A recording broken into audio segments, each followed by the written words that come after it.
Vas-y. Ouais, merci, bonsoir. Je vais raconter deux événements, on va dire, pour montrer aussi la dangerosité, mais vraiment que peut avoir certaines croyances. Je vais commencer par la première, la moins grave, entre guillemets, parce que quand même, si, c'est grave. En fait,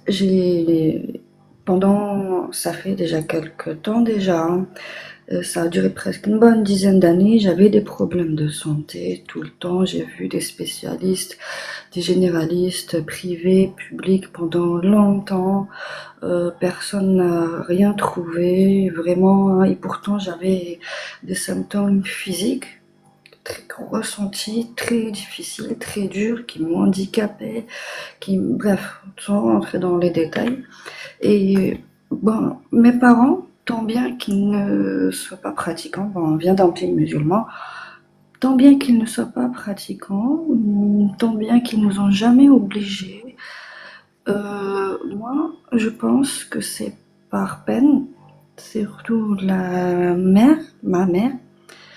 Ils m'ont justement, comme Monsieur Borchka lui ont fait, ils m'ont proposé d'aller faire une ruqya justement. Et moi, franchement, je l'aurais fait par peine justement parce que je voyais un peu leur peine de me voir mes difficultés et tout. Et ils étaient convaincus que ça va marcher, que j'irai bien, que voilà, c'était la dernière solution. Et vraiment, je l'ai fait pour, pour que eux, ils soient psychologiquement, genre voilà, on a essayé, on a tout fait, quoi. Vous voyez ce que je veux dire? Du coup, ils m'ont demandé voir un monsieur qui faisait des trucs avec une branche qui coupait, voilà, sur moi en lisant je ne sais pas quoi. Franchement, j'y suis allée vraiment pour leur faire plaisir parce que moi, d'ailleurs ils le savent, hein, parce que moi j'ai jamais été si croyante que ça. Sans vraiment, je m'en excuse en même temps parce que c'est difficile, parce que certains justement sont quand en plus j'étais dans un pays avant que voilà, mais je suis partie hein, jeune, mais bon, pour vous dire à quel point pourtant des gens intelligents, stables dans leur tête peuvent dans certaines situations aller jusqu'à espérer pour avoir de l'espoir, à croire à tout et n'importe quoi. Ce qui est grave, bon, c'est pas grave hein, ce qu'ils ont voulu essayer de faire, mais ce qui est grave, c'est que, pour vous dire qu'il faut faire attention, quelques années après, j'ai été effectivement diagnostiquée d'une maladie grave, euh, auto-immune, neurologique, donc il n'y a pas de traitement, on ne peut pas guérir, tant bien qu'elle est stabilisée maintenant, mais on ne peut pas y guérir. Voilà, c'est une maladie auto-immune, c'est formel, comme quoi hein, c'est un parcours où on se rend compte de à quel point ça peut être dangereux de croire à des choses qui peuvent nous mettre en danger nous-mêmes, parce qu'il y a la science maintenant. Il y a une science qui n'est peut-être que formelle. Quoi qu'il en soit, l'autre, ce qui est arrivé plus tard, plusieurs années aussi après, qui est beaucoup plus grave, euh, c'est que, en fait, j'ai rencontré justement quelqu'un, le père de mon fils, qui y était, au bout d'un moment, il a été endoctriné.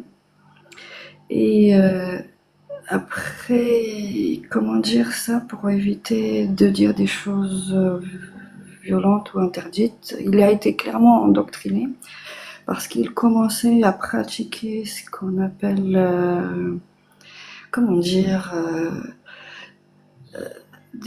enfin bref, enfin, je vais parler en essayant Des, de m'expliquer.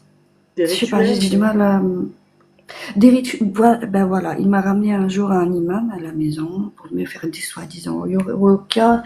Pourquoi? Le problème, c'était que moi, je ne pratique pas, je ne fais rien. En plus, je suis artiste, dessinatrice, je m'habille comme je veux. Mais justement, mes parents ne m'ont jamais obligée à quoi que ce soit, même à mes tenues, dans la mesure du respectable, hein, bien évidemment.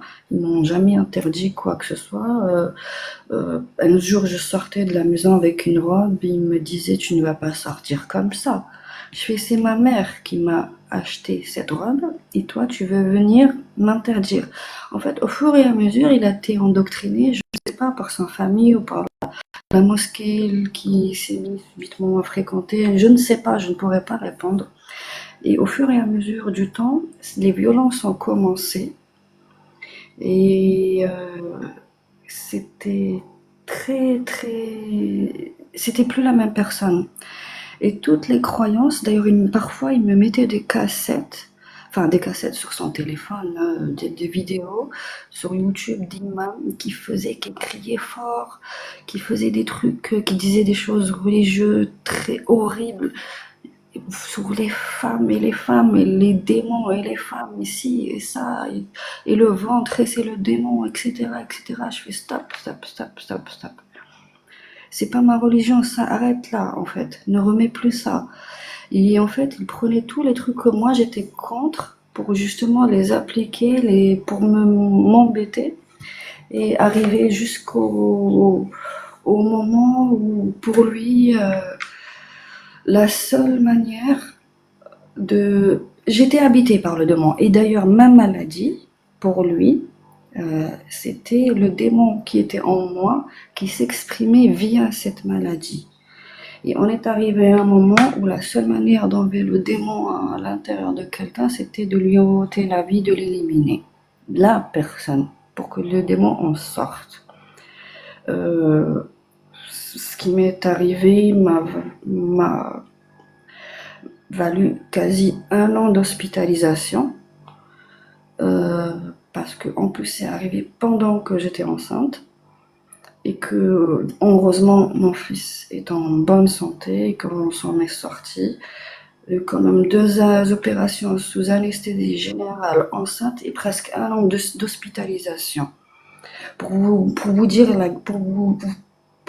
sans vous donner des détails, pour vous dire la gravité d'en arriver à éliminer la vie de quelqu'un sous prétexte de religieux, d'endoctrinement religieux. À quel point on peut manipuler quelqu'un que ça peut devenir très très dangereux, effectivement.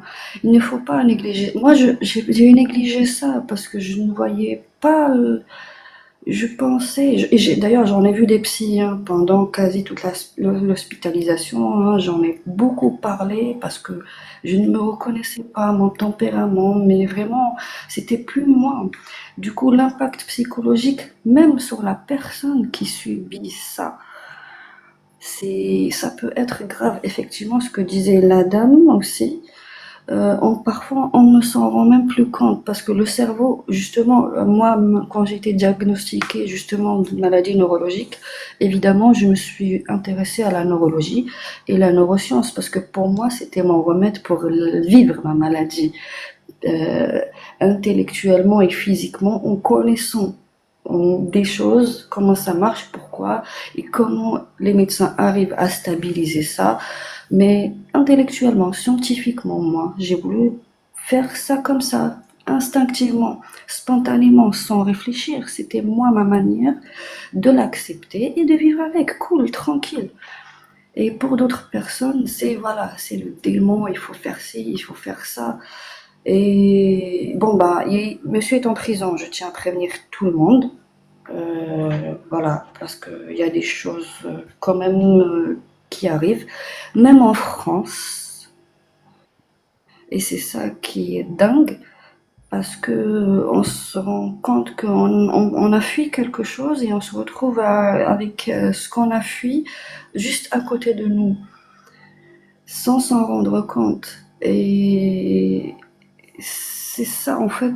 En fait, voilà, pour faire plaisir à mes parents, je suis allée faire une ruqya parce que je me dis c'est pas grave, ça va leur faire du bien psychologiquement. Et avec quelqu'un qui était à côté de moi, qui dormait avec moi, qui devenait violent, qui devenait une personne d'une noirceur terrifiante, j'ai pas pensé que ça pouvait avoir le même impact qu'avec mes parents. C'est pas grave, ça lui fait plaisir. Voilà, donc ça lui fait du bien, c'est pas grave. Non.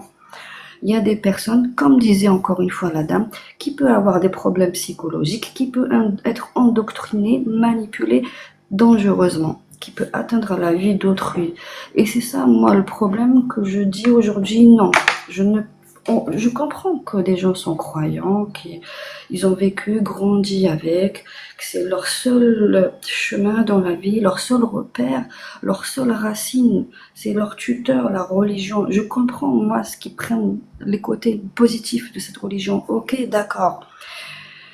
Mais quand on approfondit, les gens s'imprègnent de la religion, quand ils s'enracinent dans une lecture qui devient dangereuse, tout simplement. Parce qu'on va prendre les choses au mot. On va les prendre au mot. Il me disait, il y a plus de femmes en enfer que d'hommes. Donc pour lui, ah oui, le meilleur, c'est que j'étais une sorcière, que je lui ai fait de la sorcellerie. Mais rendez-vous compte qu'on croit encore à ça en 2025. D'ailleurs, le jour, il me l'a dit, il m'a dit, tu m'as dit quelque chose dans la nourriture.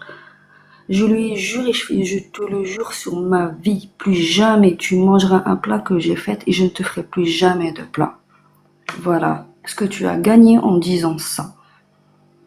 Et en plus, je l'ai fait. Et bizarrement, il l'a accepté. Il a accepté, c'est même lui-même qui faisait après à manger, qui faisait des courses et tout. Parce que je sais pas s'il s'est rendu compte de son erreur, mais je m'en fous. Franchement, je m'en fous. À partir du moment où quelqu'un dit ça, et d'ailleurs, c'est à ce moment-là où j'aurais dû dire, bon, j'ai négligé des éléments qui, à la finale, se sont devenus quelque chose de grave, très grave. J'ai failli, en fait, tout simplement, j'ai failli rester. Moi et mon enfant, tout simplement. Pour des choses qu'on a pris à la lettre, qu'on a fait croire, voilà, pour enlever un démon, il faut éliminer la personne. Oui, c'est des personnes qu'on peut manipuler, malheureusement. Il y en a encore, ils ont conscience des choses qu'on peut faire, qu'on ne peut pas faire. Il y en a qui peuvent être manipulés. Et c'est ça le problème. C'est ça le problème.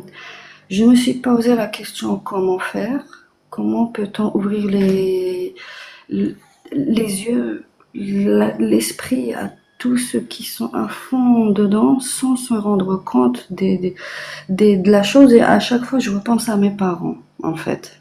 Au moment où, voilà, ça leur fait du bien psychologiquement. Mais tant qu'ils ne vont pas dans l'extrême. Et c'est là la difficulté de nous. Moi, je suis bon apostat, oui, non. Mais de ceux qui sont rationnels, qui se sont retirés de la religion, d'essayer de faire comprendre, est-ce que c'est un autre rôle, vraiment?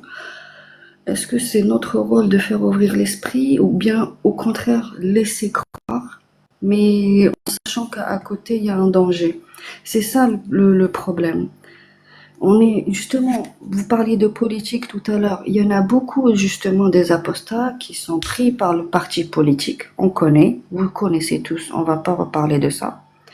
On est entre ce juste milieu, c'est ça le problème. Moi, on m'a traité de tout, hein. On m'a traité de sioniste, de politique d'extrême droite et tout ce que vous imaginez même pas. On arrivait au point où je faisais semblant d'être croyante. Je fais oui, voilà. Pour avoir la paix. Bon, avec ma famille, ça va, heureusement, hein. Je leur ai dit, c'est bon, c'est pas pour moi, ils sont cool, justement. C'est ça qui me surprend, parce que voilà, bref, pour arrêter là, voilà, je voulais vraiment vous partager mon témoignage. Ça regroupe tout ce que vous disiez tout à l'heure. C'est dangereux. On peut faire croire à des gens des choses très dangereuses.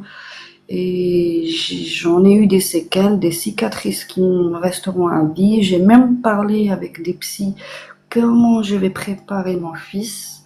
parce qu'il n'a pas de papa. Le procureur lui a interdit, même moi, de nous approcher de nous, de chercher à nous contacter. Le procureur de la République en France nous a même mis en sécurité, tant bien qu'il était en prison.